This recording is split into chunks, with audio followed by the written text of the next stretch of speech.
Merry Christmas, you filthy animals, and a Happy New Year. Hello. Welcome to the chat that's big and fat. My name is Dan, and this is Solo Podcast numero 6.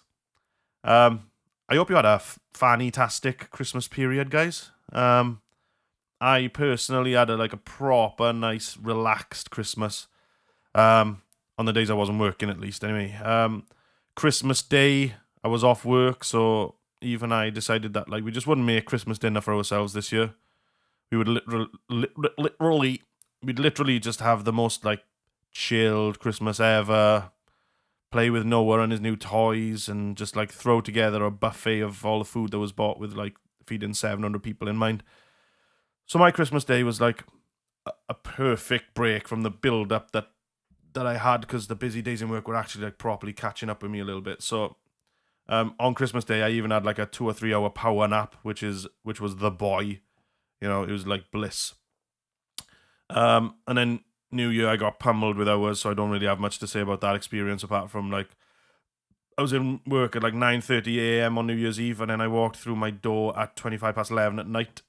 So I was so fucked that me and Eve just we went to bed and watched the fireworks, and then I had to go to sleep, and then I did the same shift again on New Year's Day, so that stank of absolute shit. And I have nobody to blame but myself, because I do my own rotas. And then I went into work on my time off that I had booked for Christmas, for my birthday, sorry. So I booked off from Thursday until Tuesday, for my birthday weekend kind of thing. Which was last Sunday. So I'm on the wrong side of 30 now. I got my big 3-0 medal on Sunday. So me and the family went up to Bluestone, which is kind of West Wales. I worked there for a year and a bit, and I kind of enjoyed working there. It isn't the best place I've ever worked, but is by no means the worst I've ever worked. People there are really nice. So going there as a guest was a totally different experience, because, to be honest with you, I really, really enjoyed it. It's the second year we've gone for my birthday, and we've booked again now to go next year. So it was basically just one of the St. David's lodges. So I think it sleeps 10 or 8 or 10 people. It's got 4 bedrooms, and then its own toy rooms so the kids could play in there. So basically it was me, Eve, and our son, my sister, her husband, and their daughter, and my mother and stepdad. We all just chipped in, and it was a really nice lodge, really nice stay. The food that we had on site was fucking amazing. And I don't know, it's just I think it's a nice idyllic place. I'm being a chef and someone who has a job that literally just pummels the life out of you. Having a holiday where you just where you can just relax and you can chill. And my phone just went off. Hold on. Let me put my phone on silent, because that really bothers me. Where you can just chill, that's the type of holiday I like. So then we woke up on the day that we were leaving, and Eve was just browsing through prices for next year, because we assumed that we were going to come back anyway. And it was the same lodge. So bearing in mind, I was fucking, you could easily sleep 10 people in there. Massive lodge. And she managed to find a price for 250 quid, or 270 quid it was. So 270 quid between 6 people. I was like, nah, we got to book out. We'll do it again next year. So the family's going to do it again. And then we went to the booking office, and because we booked it during this stay, we got 50 quid off. So it was fucking, I don't know, 220 quid between 6 of us. And it was a 35% deposit. So we paid the deposit, which was 70 odd quid. And that works out as our payment for the stay. So we've already paid for the stay for next year. So that was cushy. And so I got work. I went into work yesterday. This was my first day back. So it's Wednesday today. I went back Tuesday, the 8th. And they bought me a card and a new mug. Apparently, because I've turned 30, I get fucking tea cups everywhere, mugs. because my dad bought me one and work bought me one. So I don't know. I do drink a lot of tea now, to be fair, since as I'm getting older. They also bought me a watch, which was quite cool. I've been debating buying a watch. I got this really weird thing. So when I sit down to have food or when I sit down at a table, I can't keep a watch on my hand. I have no idea why. So I have to take it off. That's the reason why I don't really wear watches normally. But I've been thinking to myself, maybe I should get a watch, because I'm go in 2019. I'm going for like a more wholesome life, with like little tiny kind of changes to my life. So I want to keep my phone away from my bed, at night. So this watch is actually good for that because I can tell the time without looking at my phone.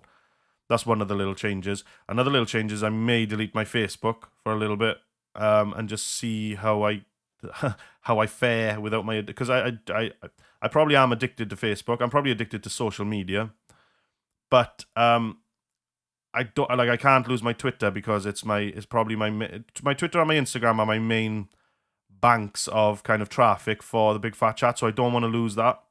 But Facebook, I don't get too much engagement on anyway with regards to the Big Fat Chat, so it's only my personal stuff that really that would really get affected by my deletion of Facebook. So there is a thought process that me and Eve and I, are probably at some point going to delete our Facebooks for a little while. And if we find that we don't want it anymore, we just won't. We'll just keep them off. And then if we find that we are actually struggling, maybe we'll put it on. That's pathetic, isn't it? Oh God, I'm still on the arse end of that cold that I had in the last one, but it's not too bad. I'm gonna have a drink. So those are my updates. So Christmas this year really different from the last few because for the first time since becoming a dad, I managed to see my little boy get excited for what Santa was going to bring him. You know, this year Santa wasn't just like, I don't know, like a word that Noah had learned to say. He actually understood the premise of it all, and what was happening, and his excitement was kind of catching. It was almost like the feeling that we would have when we were small children, you know, and now I could kind of live vicariously through him. And when people were asking him what Santa was going to bring him, he would he'd stand proudly and say everything. And well, and to be honest, looking at the pile he had, he was close. But yeah, this podcast today is about being a dad. You know, becoming Daddy Dan. And I said it was coming, so I'm gonna maybe try running you through a few of the things, a few of the experiences that I had even before I was a dad on the build up to becoming a dad. But what I would say, one of the biggest impacts having a dad had on me was like it was very transformative of my character and transformative of my opinions. It's an experience that literally it forms your character, changes all your opinions, and it's an experience. It's probably one of the biggest changes that you could go through as a man. I reckon he's changed me on like a chemical level. I think my whole perception of life has changed since he was born. My emotions are a lot less like reliable in the ending of the Notebook scenarios. But I think most of all, it just grounds you. It makes you understand that a life lived alone is a life that probably just isn't worth it, you know. And having there is a little bit of me that's like challenged, you know. I like the challenge of having someone to shape and mold into a person who's better than you could ever have wished to have been. There was a film. I tell you one of the reasons. One of the main like shockers for me was like, fuck, you've changed, mate. Was watching a film called Collateral Beauty. Now it's a film with Will Smith in it, and he loses his daughter, and there's a scene in it where you realize something, and I was I was sat in the house on my own, alone, and I was watching this film. I'd I'd been waiting for it to come out for ages because I saw the trailer. I was like, this is a really good sounding film. So I watched it. It didn't disappoint me. Critics panned it, but I enjoyed it. And the fact that it stirred such an emotional response from me is probably the reason why. But I was sat there chowing down on popcorn, and this scene happened, and I was literally like bawling my eyes out, talking to the TV. I was like, no fucking way, you better not, no, you know. And I was actually like shouting at the TV. I was shouting at the TV, so that was, yeah. So from that, like that was the day that I was like, fuck man, this kid has fucking tuned me, like. And of course, like, having a kid it's not without its challenges. It tests my patience daily. I thought that I was quite a patient person, and I thought that I just thought that everybody was overreacting when they say about having kids. But no, it turns out that even the best, Jesus Christ, I'm gassy. Turns out literally even the most kind of mentally grounded person can be damaged by having a child, you know. And sometimes you react harshly in the moment. Fucking hell, what am I doing? Sorry, right, I'll keep on banging the mic. But you react kind of harshly in the moment, only to quickly realize that you're talking to a mind that's only had 3 years to take the whole world in, you know? Like, mine is 30 years old now, and I still struggle to comprehend some things at some time. So having such a young mind, like, it's easy to forget that they are only 3 years old. Do you know what I mean? And you have to realize that you're shouting at a child, not an adult, and the expectations aren't and shouldn't be the same. So, whilst Eve and I were deciding whether to kind of take that next step and have a baby, it wasn't as clean-cut a decision as maybe a normal couple would have. Because within Eve's family, there's a genetic problem that affects males mostly. It's called glucose 6-phosphate dehydrogenase deficiency, or G6PD. Or for the rest of this podcast, I'm just going to call it G6 because that's what we kind of call it in the family. It's like if I was in a simple description, it is really close to kind of like sickle cell, in where blood cells die at a substantially more rapid rate than normal because of an inability to create something called glutathione, and that reduces radicals on the red blood cells, like that. Without going too far into it, that's kind of what it is, and it weirdly makes you immune to malaria, which is a weird side effect. Women can have the deficiency, but they're normally kind of like asymptomatic because the deficiency only affects the X chromosome, and a male only has one chromosome. So kind of, if you think that a woman receiving an effective X chromosome, then it's really hard. So if it receives an affected X, then the symptoms will be much worse than a woman who gets one because the female has two chromosomes. She has two X chromosomes, right? So one X is producing the enzyme of G6PD, and then one isn't. So the X kind of takes the strain of the bad X. The good X takes the strain of the bad X, like in the least doctor way possible. But I'm not going to bore you any further with the medical stuff. But having seen the effects that the genetic disorder had on Eve's dad, I was like really, really apprehensive about taking the risk of having a baby. The likelihood of having an affected baby is pretty much straight down the middle. So it's like, if it was a boy and it would receive my Y chromosome and one of Eve's X, and which one of those X would dictate whether he had a good or bad X chromosome, you know? So Eve could have handed over her good one, so he would have been perfectly fine.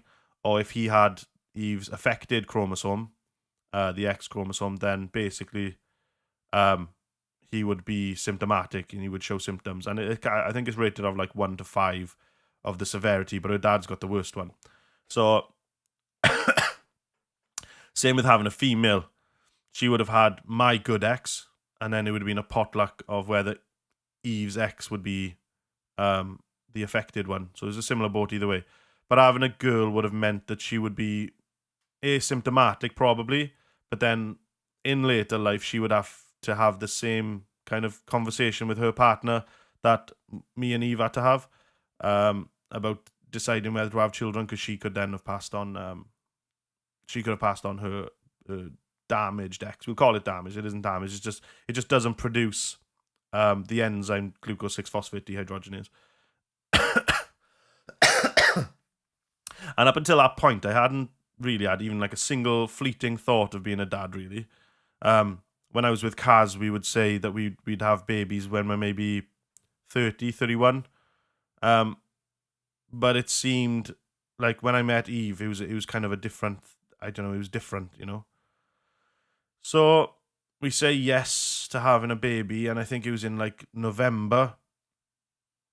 We'll stop using contraception, and then maybe we'll get pregnant in like 5 or 6 months. So that chat happened in the November. And then January the 1st, we find out that she's pregnant, and it's like, shit. So, I mean, we didn't expect it that soon, but like we were ready for it. Like we just said, like, I mean, as ready as you can be, because, you know, we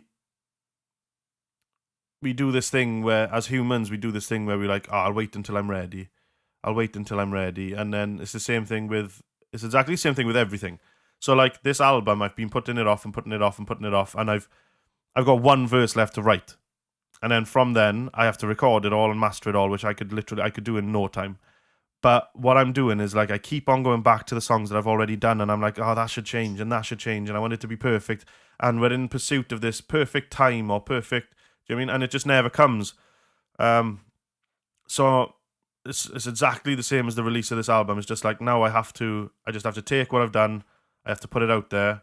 I'm probably not going to be happy with it, but I've learned so much from doing it that probably, I'm like I said, that decade was going to be the last big music project that I did, but I'm probably gonna like as soon as I drop Decade, the chances are I'm gonna start working on a new one straight away, and I'm gonna try and I have to make it better. But like, putting the Decade aside, we do this thing as humans where we just wait for the perfect time, and there just isn't one. You know, I had a job, Eve had a job, we had a house. That's pretty much all you need to start a family, do you know? But a thing that you do need to have is a very, very solid foundation for your relationship, I feel. The latter parts of the pregnancy and the early parts of parenthood were some really, really struggling times for Eve and I, you know? That was a time where I cheated on her. And it's because we blamed each other for so many things, and that didn't need to be blamed for. So like, it was really, really high pressure. Obviously, her hormones, like coming up to the latter stages of her pregnancy, we fought a lot, and there was a time where like I was just like, what the fuck have I done? And she was probably thinking the same, and I was just like, this woman's fucking nuts. Like, why the fuck have I had a kid with this crazy bitch? Do you know what I mean? That's what I was thinking. But then like the hormones subsided, and I took a month off work. So like I took 2 weeks paternity, and then I put 2 weeks holiday in, because I just think, like, I mean, 2 weeks just isn't enough to, especially on the first kid, you know, like it just isn't enough. So I said to Eve, I'm just like, I'm gonna book a month off, and we'll just kind of do this together. Like, and I definitely wasn't a standoff dad. I was the first person to change him. I was the first person to feed him. Do you know what I mean? Like, I did everything. While Eve she had a rough birth, and there was a time during the birth where Noah had kind of put his elbow on his cord, and it literally went from like 0 to 60 in fucking no time. So it was like just us two and the midwife. Eve still wasn't talking to her parents then, so it was literally just me in the room that had to be there for her. And it went from 0 to 60 in no time at all. It was just like this beep started happening, and all of a sudden, literally the consultants, doctors, surgeons just burst into the room. Eve's fucking stripped naked. They're taking fucking nail varnish off her toes, ready to go into surgery. And I was like, fuck me. Like, I was like, give me a fucking easy one first, and then like if we have a second one, you know, I'll be a bit more fucking attuned to it. Like, but no, this one's gonna be gnarly.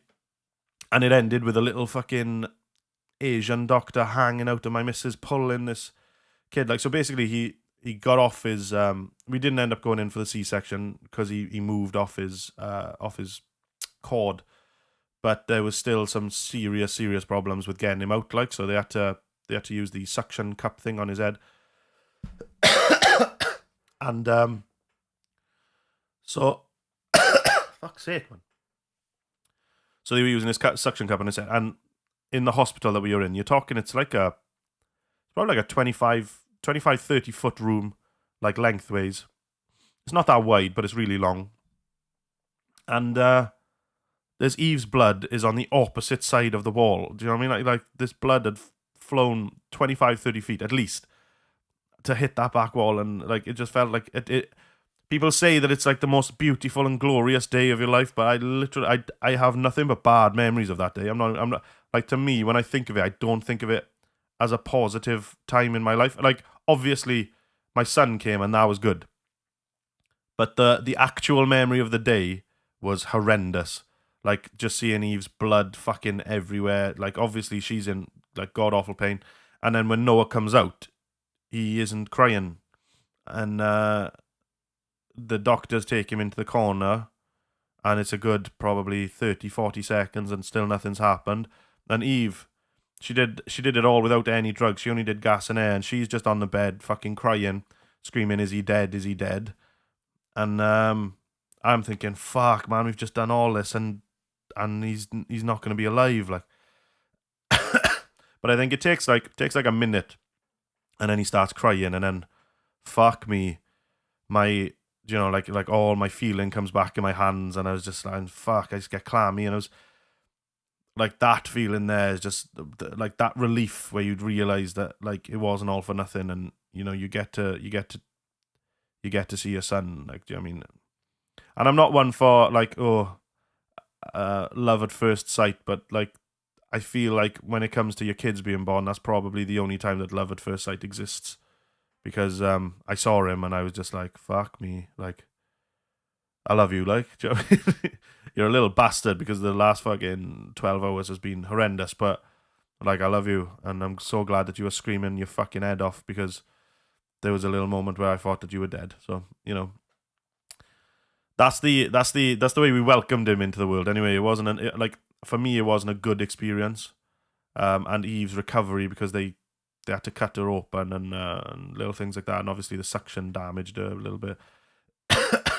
The actual recovery wasn't that good, which was really, the fact that I had a month off was actually quite helpful, actually, because of all the stitches and stuff, she was out of action, man. She couldn't do any heavy lifting because her fucking gunt would fall out, and you know, the little things like this. So I kind of had to be the step up dad, and I had no problem with that. But like, it's obviously hard. The pressure of having a kid is hard, and like I said, you need that strong foundation. And I feel like me and Eve probably didn't have that strong a foundation at the start. But I feel like we both had the same idea of just like, look, like, let's not just fucking throw this away now. Do you know what I mean? Like, we decided to make a family, so let's make a family, and let's make a family work. And you know, there's definitely been some speed bumps. You know, I thought she was cheating on me. She wasn't, and I cheated on her. And that was during a time where we'd been living together. I actually don't. I don't even know if we had a kid at that point. Actually, we didn't have a kid then. I'm talking shit. Did we have it? I don't know if Noah was born when I did that. I feel like he wasn't born, so I'm talking shit. That happened before Noah was born. Yeah, so we didn't have the foundation then. Fucking hell. Slurp that bastard. Yeah, so that was the foundation we were working with then, is I'd already cheated on her. But the pressure that having a kid puts on you is unreal. And then he starts to grow up, and then we find out that he doesn't have this glucose 6-phosphate dehydrogenase deficiency. It turns out he did have jaundice, so we were like, fuck, because that's like one of the things that, like, infant jaundice is one of the big signs that you could have the G6 deficiency. But it just turns out that he was just like most other babies, and he did go more yellow than a standard baby, but it was corrected with that fucking special bed box thing that just pulses them with UV rays, I think it is, isn't it? But yeah, so we had Noah, and we took him home, and then life, like, you don't remember life then. You don't remember life when you could do whatever you wanted at whatever time. Like, everything now has to be planned like a military operation just to get us out of the house, and he is he's an amazing baby. We don't realize it at the time, because like out of all our friends, I think we were one of the first to have a kid, like a newborn. That out of our friends that like we see on a daily, like, do you know what I mean? So we didn't really have anything to go off, like anything to expect. Like, I thought him waking up like 3 times for a feed in the night was bad. Do you know what I mean? Like, but now I look back and I realize that he was, but like by the age of like 4 or 5 months, he was sleeping all the way through. He'd be doing like 12, 13 hours of sleep overnight. Jesus. But then you realize then that, he isn't that bad. Like, do you know what I mean? And he starts developing a character. That's when, like, because I don't know, you don't want to admit it, like, but for the first fucking 7 or 8 months, they're the most boring things on fucking earth. Like, they literally just shit, cry, and eat. That's the thing they do. They don't. You might get a cheeky fucking smirk when they're trying to push out of shit, but like, you tell yourself it's a laugh or a smile, but it's not. And then you do things like wish away the time, which I did. I'm not going to lie. I was like, I can't wait till you can walk, or I can't wait till you can talk. And now I'm like, I wish you didn't fucking walk, and I wish you didn't fucking talk. The worst thing about this cough is I don't even feel it coming when it happens. So yeah, like, we get to like 1 year old. He's starting to walk now. And that's when he becomes fucking Danger Dan. And he starts doing fucking head flips and fucking just nutting things. Like, I don't know what it is with kids. Like, just put your hands out. If you're falling, put your fucking hands out. What are you doing? Because he bangs his head a lot. And his head, and that's another thing I didn't notice. His head is fucking massive. Like, for a kid who probably weighs, like, well, at the time he probably weighed like 1.5 stone. And his head was probably about 1/3 of that. His head was massive. So, like, well, I'm not surprised then that he would fucking head bunk everything. But he starts to think. So, like, no, I think, like, 3 years on, there was a time where I hated being around him. And it was around kind of 2.5, where he was old enough to understand what you were saying, but then young enough to just fucking ignore it. Like he does ignore you now, but there's little things and there's little words that trigger like a response from him that he knows I'm serious. Like, sorry, I don't know if that's showing up in the recording. It probably does, but I just banged it again because I'm a fucking idiot. I would say, like I say to him now, I'd be like, say he's got the iPad. I don't really like him being on the iPad for too long, but sometimes it's just really, really helpful to just literally just shut him up in a corner so that me and Eve can do something quick, or, like, it's easier to tidy around him when he's not playing. Like, little things like that. Or say he was here today now, I would give him the iPad so I could record the podcast. But I would say to him, right, no, you're coming off in 10 minutes. You're not going to give me trouble, are you? And he'll say, no, Daddy, I won't give you trouble. And then that kind of works. But only if I say that. If I just say I'm taking it off for you in 10 minutes, he's like, okay. And then when I take it off him, goddamn, like the world is ending or something.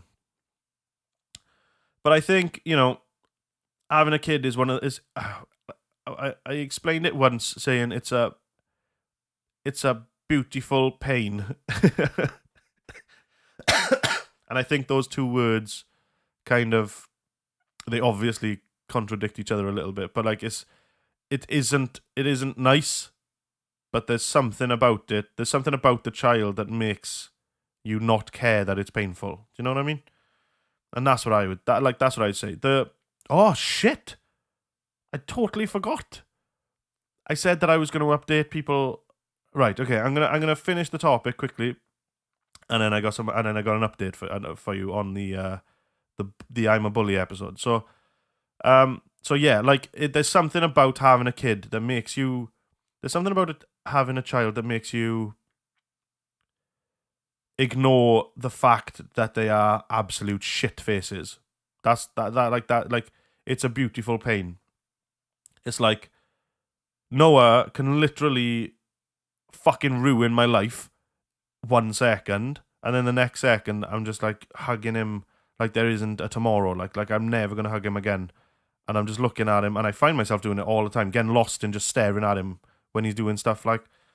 So yeah, he's ruined me as a person, because I used to thrive off being an absolute shit stain to people, and now I'm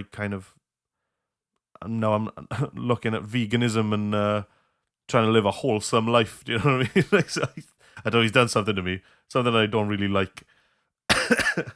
So yeah, that's being a dad. Like I just think I wouldn't change it for a world. And like me and Eve still fight, but like I love this little family that I've got. Like I genuinely love it. And although she winds me up a little bit, and then he winds me up a little bit, I wouldn't change him for the world. Like so yeah, that's being a dad from my perspective. But on to Damien Kemeny. In the last episode just before Christmas, I've left you hanging for 2 weeks, boys. Sorry about that. But I texted him tonight, and then I got off.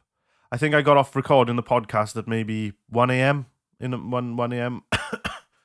And my phone lights up when I was in bed. Let me have a look. I'm trying to see if I can find it. My phone lights up when I'm in bed, and he's replied. So he must have only just woken up in Australia. And then I'm just going to rehash what was said. So I sent to him, "Hey, bud, I don't know if you remember me, but I was in your year in Koika, and if you do remember me, it's probably for all the wrong reasons. I've been contemplating messaging you for years, but I couldn't find you until today, and messaging you would mean that I had to openly accept what I did to you. I was a massive dickhead to you in school, and you were the victim of some of the worst things I've ever done to another human being. And from the bottom of my heart, I'm sorry for every single thing I ever did to you. If you don't remember me, then I'm glad that I'm the only one who felt any lasting effects of the shit I put you through. I ain't messaging you for forgiveness or even a reply, only for you to know that I was a stupid teenager, and now that I understand the effects that bullying can have on a person, I wish that I could undo it all. Thanks for your time." So that was sent at 20 past 10, right? So, okay, so 1 a.m. he texted me back.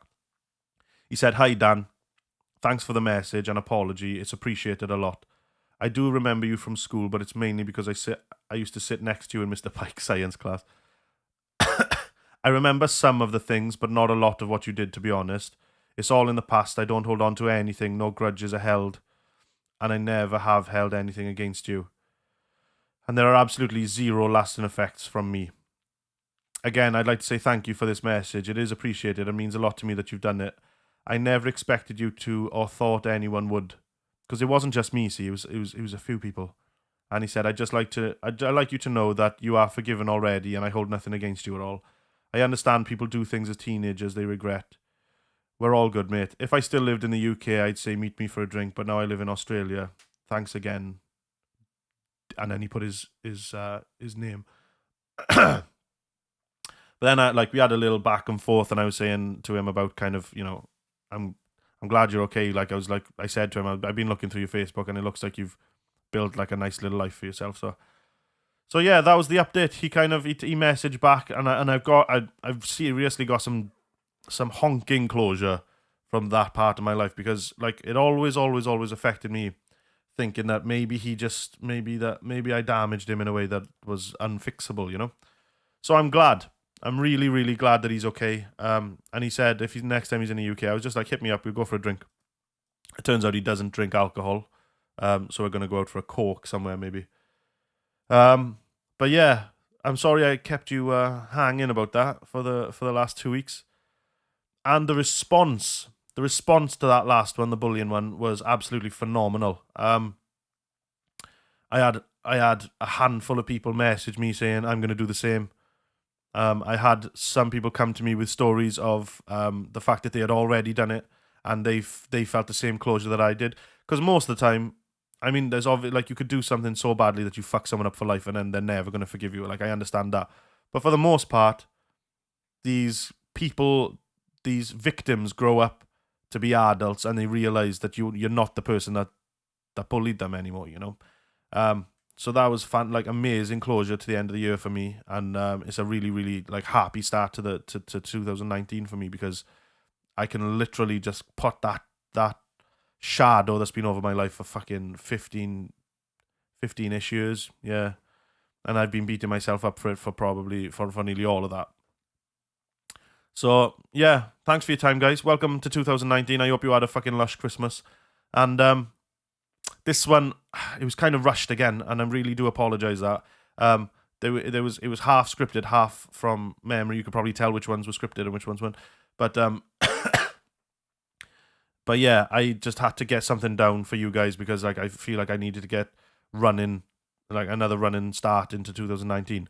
Also, I've spoken to Dai over the Christmas period, and it isn't as grim as I thought it would be.